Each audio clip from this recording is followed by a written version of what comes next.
How is it going, everyone? Today we're doing New Japan Pro Wrestling, New Japan Showdown, and San Jose review. Of course, I was at this show live back in November. I do have a live experience and review up, so if you guys want to go ahead and feel free to check that video out, feel free to do so. But after all these months later, I was finally able to watch the show back on New Japan World. Without wasting any more time, I was going to jump right into the video with, of course, the opening match, which was Coughlin taking on Narita. Now, when the show happened, I was still in the merch line, so I actually never even saw this match live. So seeing this, watching it back, was the first time seeing it.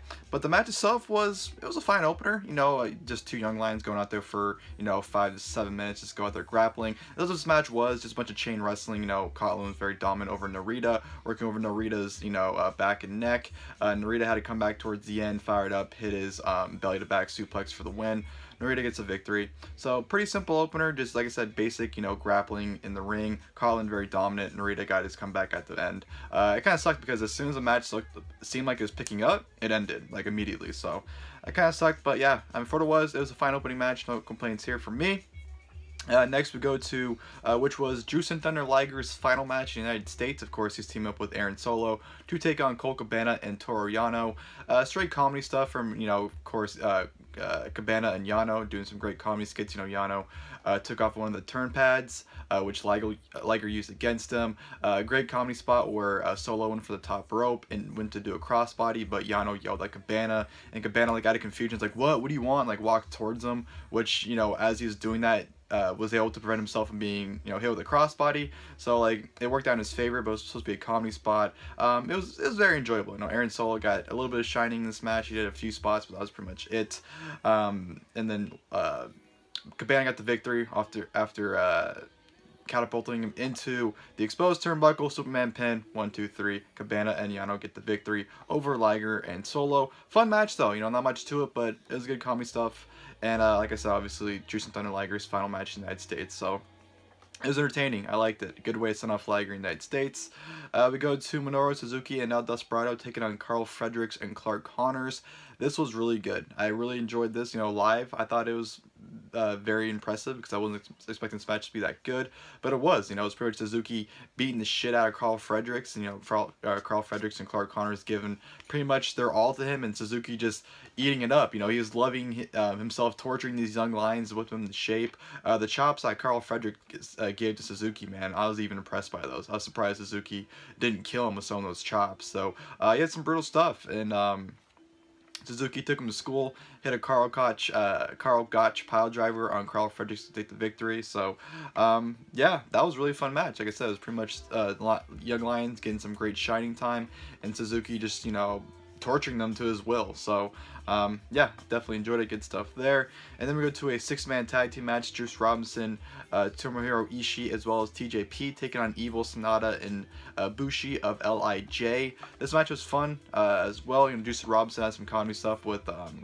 SANADA early on, getting locked in the Paradise Lock and whatnot. TJP had a pretty good showing. He had a really good tilt-the-world DDT at one point. But definitely Evil and Ishii going at it was a highlight of this match. These two went out there and were just two bulldozers going at it. It was an absolute car wreck, and I enjoyed absolutely every second of it. There's just one point in the match where they just kept blowing each other in the head back and forth for a solid minute, and they weren't giving up. They weren't stopping. So that was a great spot in the match. Just a bunch of fun spots as well. Juice Robinson got the surprise victory towards the end, hitting the Hand of God on Bushi, followed by Pulp Friction for the 1, 2, 3. So Juice Robinson, TJP, and Ishii picked up victory. Very surprising, but a very fun match overall. Definitely enjoyed that. And then we go to Romero, Yo, and Hirooki Goto taking on KENTA, Ishii, and Jado. Definitely worst match in the show. Didn't care for it. Ishimori and Yo had some pretty good exchanges. There's some comedy stuff. Jado, introduced the kendo stick and got that involved, of course. But towards the end, Romero ended up getting a flash victory roll up to get the win for him and his team. So yeah, not much to it. Kenta and Goto had a pretty good exchange at one point, I believe, in the match. It's probably the only real highlight besides the Ishimori Yo stuff. So obviously it's a build up their match mainly for Wrestle Kingdom, obviously at the time coming up. But yeah, not really too much. Definitely the weakest match in the show if you ask me. Then we go to the RevPro British Cruiserweight Championship match. El Phantasmo defending against Show. Show, I can't say enough good things about him. You know, the last 2 New Japan shows I've been at, being Super J Cup and of course being New Japan Showdown in San Jose, he's impressed me very good. You know, the way he's able to carry himself, he has that great babyface comeback. He's able to get sympathy from the crowd. The way he conducts himself, he's fantastic. Obviously, ELP is just a dick heel, just a dick in general, I think. But very, very easy to hate him. And then you have Show, who's very easy to, you know, kind of fall in love and get behind. So I thought their contrast and characters played very well here, and their styles are very good. You know, you had very typical ELP bullshit, but what else can you expect? He was working on the back of, you know, Show, because Show had his back messed up. Show had his desperation comebacks where he had some great near falls, and the crowd legitimately bought some near falls to the point where I thought he was going to the championship, being there live. Definitely match of the night. This match blew away every other match. Sorry, I got ahead of myself there speaking. But obviously there's a ref bump where Show spared the referee by accident, which led to Ishimori coming out to help out El Phantasmo, but then Yo came out to help out Show. So it kind of came, you know, a little bit of a, you know, back and forth. Show had El Phantasmo for the pin for like 20 seconds before another referee came out. El Phantasmo was able to directly punch Show directly in the dick, followed by the CR2 to end up retaining the RevPro British Cruiserweight Championship. But yeah, this was a great match. The crowd's on the edge of their feet, the loudest. There's great storytelling, great near falls. The crowd was on the edge of their feet, and it was a fantastic match. Like I said, definitely match of the night, and great stuff from both men. The IWGP United States Heavyweight Championship, of course, Lance Archer defending against David Finlay. Very dominant performance. You know, he was pretty much throwing around the young lions at ringside, was throwing around David Finlay for about 10 minutes. It seemed like he was just very dominant. David Finlay finally had his little comeback onto Archer. He had some near falls in, but Archer inevitably just destroys David Finlay. You know, hits him with Everybody Dies claw and pins him. So yeah, not much of a match. I mean, it wasn't bad, but it's just mainly just, like I said, Archer just throwing Finlay around for a good while. Finlay, once he did have his, you know, desperation comeback, it was very good for the brief, like, minute or two it was. It was kind of believable, too. You actually thought, like, holy shit, you might pull it off, his comeback, but obviously Archer put him away. So, not much of a match, but not bad by any means.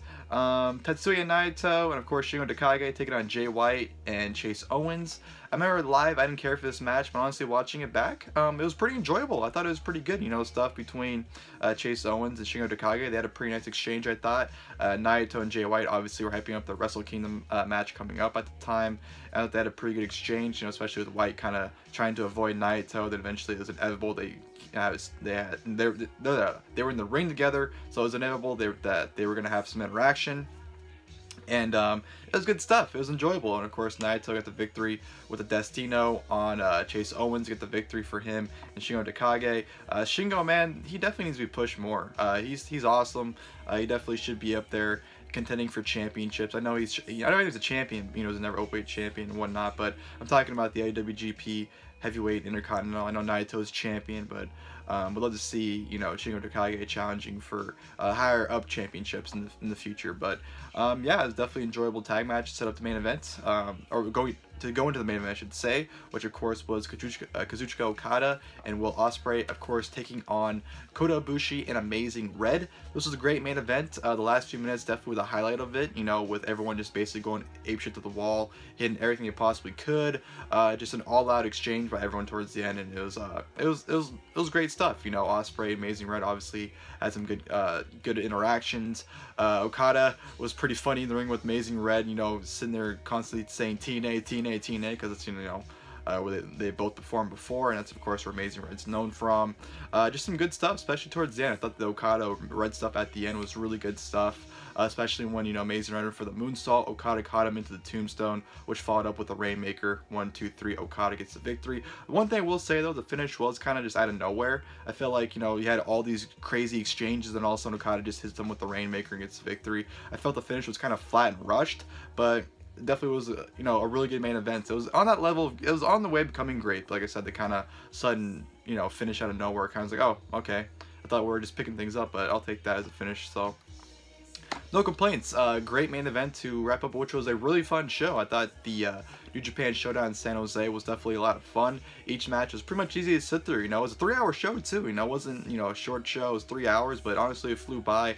Nothing really must see. You know, obviously the British Cruiserweight Championship match I thought was match of the night. Main event, I'd probably say was second after that. Besides that, everything else was kind of on that good to really good level. Nothing really musty to go out of your way, but definitely was a fun show to go back and relive. Definitely enjoyed my time there. I thought it was a great experience being there live and rewatching everything. You know, it was pretty much how I remembered it. Like I said, if not the matches I didn't really enjoy, I enjoyed more watching back, which happens. It's really weird that happens sometimes, and you're there and you know you watch it back and you like it back more, or you didn't. It's weird how sometimes it works out. Like sometimes you go to a show, you didn't enjoy it, but you watch it back and you enjoyed it.